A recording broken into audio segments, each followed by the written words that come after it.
நான் உங்கள் சிப்பிப்பாறை ஜோதிடர் ஆதி ராகவன் ஜெயபாலாஜி.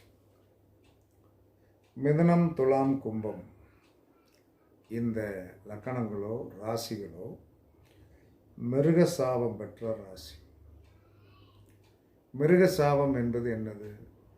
இந்த 3 ராசிகள்லையும் வீட்டில் நாய் வளர்க்குறது, ஆடு வளர்க்குறது, கோழி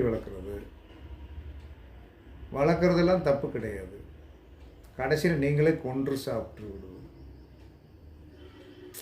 இதுதான் மிருக வதை என்பது. என்னென்னா, தான் வளர்த்த ஆட்டையே தானே என்ன சொன்னான்னா வெட்டி சாப்பிடக்கூடிய ஒரு நிலையும், அதே சமயத்தில் தான் வீட்டில் ஒரு நாய் வளருது, அந்த நாய் என்ன சொல்கிறான்னா நாம் சந்தோஷமாக இருக்கிறது என்று நினைத்து கொண்டு இருக்கிறோம். கண்டிப்பாக கெட்டி போட்ட நாய் சந்தோஷமாக இருக்காது. அப்போ மிதுனம், துலாம், கும்பம் மிருக சாபம் பெற்ற ராசி. எனவே இவர்கள் கண்டிப்பாக குறுக்கு வழியில் சென்றால் பயங்கரமான தோல்வி ஏற்பட்டுவிடும். அப்படியே நீங்கள் குறுக்கு வழிக்கு போனாலும் அது கோவிலாகத்தான் இருக்க வேண்டுமே தவிர வேறொன்றாக இருக்கக்கூடாது. அப்போ இந்த லக்கணங்களில் போய் பிறந்தவர்கள் சித்தர்கள் வழிபாடு பண்ணுவது மிக மிகச் சிறப்பு.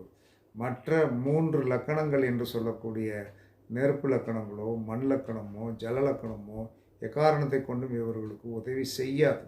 அதனால் நீங்கள் என்ன சொல்லலாம்னா உங்களுக்கு இந்த லக்கணங்களில் பிறந்திருந்தாலும் இந்த ராசிகளில் பிறந்தாலும் இது எந்த கட்டமாக உங்களுக்கு 12 கட்டத்துக்குள்ளே வருகிறதோ அதிலிருந்து நீங்கள் பெரிய வெற்றி பெற வேண்டும் என்று சொன்னால் சித்தர்கள் வழிபாடுகளையும் கேது பகவானுடைய வழிபாடுகளையும் வழிபாடு செய்து வெற்றி பெற்றுக் கொள்ளுங்கள்.